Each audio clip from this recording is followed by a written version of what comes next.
PBS finally had their first interview with this year's Green Party presidential nominee, Dr. Jill Stein. It was great, except they cut out the most important parts. A huge portion of Jill's response to the last question was cut from PBS's TV broadcast and YouTube channel. Here's Jill's full response to Judy Garland's last question with everything that PBS cut out marked with red subtitles.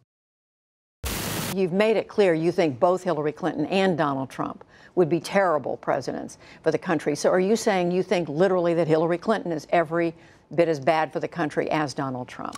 I wouldn't say there are no differences, but the differences are not enough to save your job, because Hillary Clinton, and now her transition director, Ken Salazar, they're big proponents of the Trans-Pacific Partnership, which is basically NAFTA on steroids. And most observers believe that it will send our jobs overseas, as well as undermine American sovereignty by bringing in these international tribunals that get to pass judgment on our laws, on our public health protections, on our worker protections.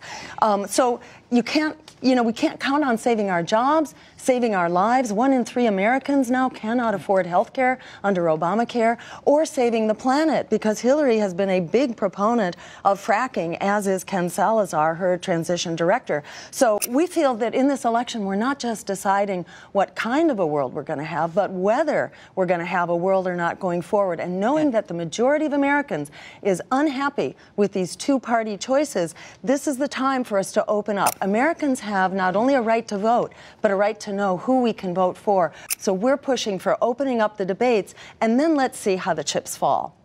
Dr. Jill Stein with the Green Party, we thank you. Thank you, Judy.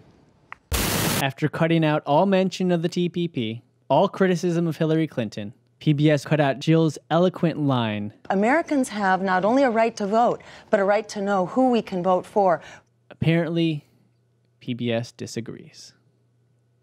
It's common for TV to be cut for time, but where and what they cut shows what the narrative is that they're trying to push. I'm glad PBS live streamed the full interview on Facebook, but Facebook videos do not show up in internet searches. So if anybody searched for the interview, they'd end up watching the censored version. So not only did PBS's TV and YouTube viewers not actually hear what Jill had to say, even worse, they were left with the impression that they actually did. Please complain about it on PBS's Facebook and Twitter.